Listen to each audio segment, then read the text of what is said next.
Я є прихильником свободи слова. Мені може не подобатись те, що відбувається на програмі, але я віддам життя за те, щоб вона була.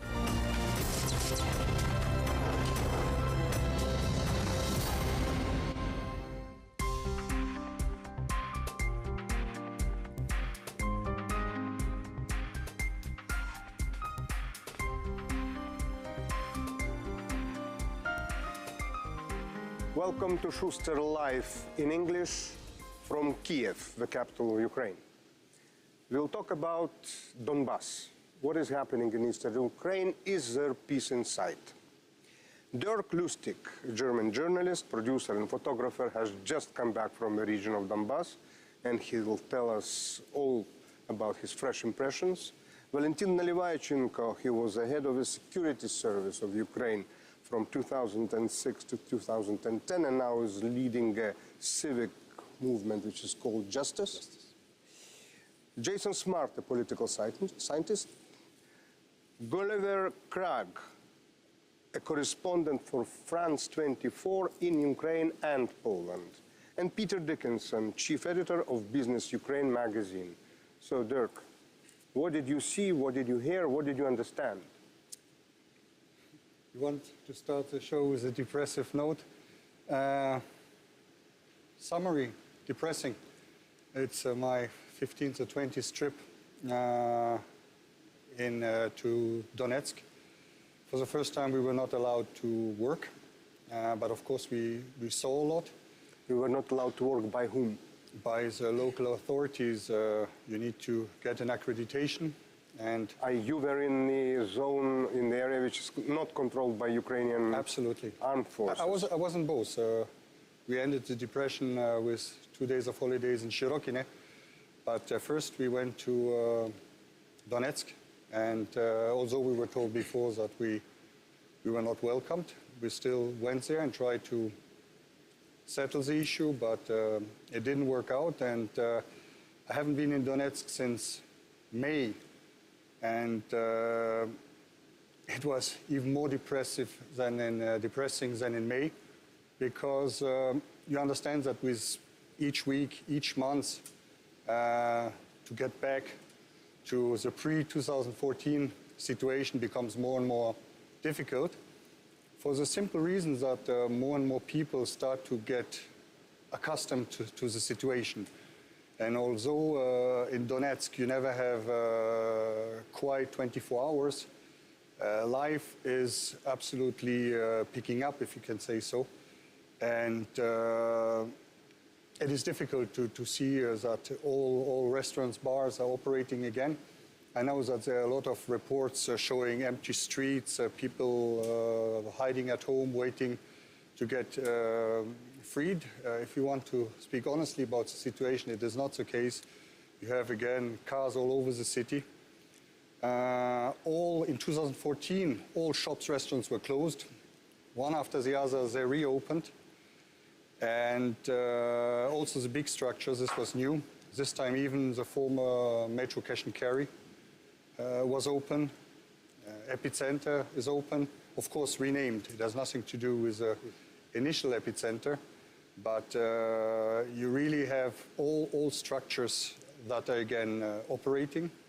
You have plenty of goods. Unfortunately also still Ukrainian goods, what I personally don't understand with the embargo, and very often massively. This time, if we take a good, I don't know if we should speak about brands, but if you take a big brand like Coca-Cola, in May, you could find all their products in each little kiosk, restaurants, hotels. So it is for sure not Dядя Vanya who is bringing this in with his recept, but it is brought in massively. So you also have as a new phenomenon all big structures like Kiev Conti, the sweets, the chocolates. They're again all over the place with the rebranding. Olymp vodka is not called anymore Olymp, but is again on the shelves with the rebranding. Apparently Nord, the fridges have been bought by a Russian structure, so also again operating. So it is very depressive because you see less and less how things can go back. People understand that they are not welcomed in Russia. I think that all intellectual people there understand that Russia will not take them, but they don't feel like they can go back to Ukraine. And it's not only old people, it's young people in the hotel, intelligent people who tell you, we also wish peace to Ukraine. When you ask them, being whom? They don't know. We are Donbass, we are Donbass. So they understand that they're in a kind of like dreamland, but they clearly say, we don't want to go back. So, is there still a curfew? Yes, absolutely. But even curfew, you have night taxis now. So if you would really like to go somewhere or really need something, then you call Uncle Vanya from the night taxi, who has whatever special permissions, and then you can drive around even after the curfew.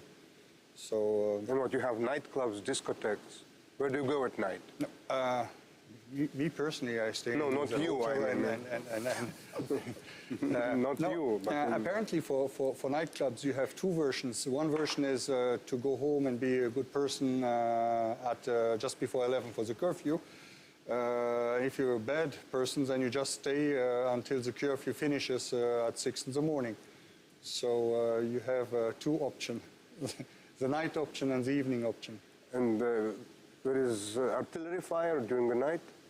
Yes, absolutely. There's not, in both cases, neither around Mariupol nor in Donetsk, you don't have one single calm night. I was in June also embedded, and we went to Avdiivka, Zaitsevo, and Svitlodarsk, and this was even worse. I mean, I personally call it playing battleship with human lives, because each night you just sing pounding, and in the morning you have these dramatic statistics of 1 wounded in action, 2 killed in action, or 2 killed in action, 6 wounded in action. So it's like battleship with human lives. So depressive. So, if you have questions, you just ask. Let's discuss If I it. may, first, congratulations for English language broadcasting SHUSTER Live. That's applause. But back to the point. Let us not be deceived by Russian propaganda or the cover of so-called normal life in both Donetsk and Lugansk, temporarily occupied territories of Ukraine. This is not Donbass. Let's use right names. This is temporarily occupied territories. Absolutely. First. And the second point, what we need to tell to the whole world, and for Ukrainians as well, the first maybe auditorium, is to real war crimes, real suffering people, like more than 1 million all around the country. They left Donetsk and Lugansk temporarily occupied territories. They left their apartments, their private property, their businesses there. We should talk about that more and more, and to show this real picture of people who actually got so many losses. And the second point, not to forget about hostages. Behind this cover, Savik and all the who actually people who are now, let's say, watching us, let's remember human beings. More than 100 now in Phase B, or we can call it however, temporary jails in both territories, not in nightclubs, but they are located there. Now, so far, this day, even this night we are talking, 9 places where 108 or 109 hostages are being tortured right now in Ukraine. That's my, let's say, introduction to what you have just. And in general, the human rights situation? Again, you should distinguish of the people who try to change things and the people who accept. What I want to say is that in 2014, the whole city was scared. It was an atmosphere that was terrible. Now there are people who just accept and think about their own life. Of course, they are hostages. I think your figure is most probably underestimated, because there are still so many people who are missing in action after Ilovaisk. Even more. I think this is the official figure. So this is for sure absolutely dramatic. For me, it is always amazing when the international community speaks about elections in the occupied territories, because I think Ukrainian diplomacy is not using always the right approach when they're having these dialogues internationally, because our French and German friends say, you need to have elections, and then you get the border back, and Ukrainian side always answer, no, give us first the border back, and then we have elections. I think this is the wrong approach. You need to show that it is technically, physically, totally impossible to hold elections I agree. in a territory where you have people running around with machine guns or other even worse tools. So I think the confrontation is wrong. I think the confrontation should be how you want to make election. Super, let's have elections. Next month, how? How? We have 10 big parties in Ukraine. And who are those voters? Exactly. So I think the diplomatic approach is completely wrong from Ukrainian side, saying that, yeah, first the border, then elections. Elections, how? Okay, I want to have elections with Agree. the top 10 Ukrainian parties. How? They cannot even open an office there. Yeah. You want to put 1 million people to protect them or what? It is insane.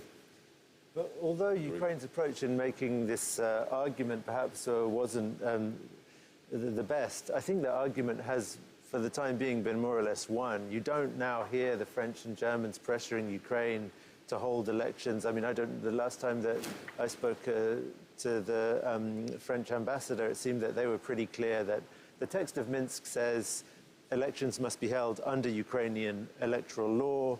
Everybody understands that Ukrainian electoral law does not allow for elections to be held when there are no foreign journalists, no independent observers, and people with guns everywhere, and that it's therefore impossible. I mean, I think broadly that for the time being it's been accepted that there's no way elections can be held now in the territories not controlled by Ukraine.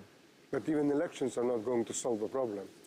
Yes, of course. Yes, of course. That is why I think we again have to talk first and always about security package. Security package for both temporarily occupied territories, Lugansk and Donetsk. And security package, what you have just mentioned, like for common people, for ordinary life, not to forget each and every war crime against Ukraine, against humanity here in this country. Prosecution for those, like we have just seen this Motorola, let's say, billboard. He's a criminal, according to Ukrainian legislation, international legislation. But for Ukraine, absolutely, government and law enforcement bodies, general prosecutor's office, it's high time to start to prosecute those who is responsible for each and every war crime. This is the right picture. This is the, let us say, for international community and for us, for Ukraine. In these circumstances, whatever France or Germany will insist on, we have our, let's say, proofs, evidences, and lawful position, legal position on this particular situation in our country. And who is aggressor? Let's mention directly that the aggressor is Russian Federation. With their military troops, military equipment, Savik, right now in Donetsk or Lugansk, they brought from Russia 528 tanks, heavy tanks, Russian tanks. They brought and equipped weaponry depots, not only epicenter you mentioned, but let's talk about military and weaponry depots. Enough for 2.5 years active combat operations and shelling into Ukrainian territory. That's a huge weaponry, let's say, so far. And we have got, Ukraine, it from Russia. And again, the last but not least, who is coordinating all this stuff in Donetsk and Lugansk?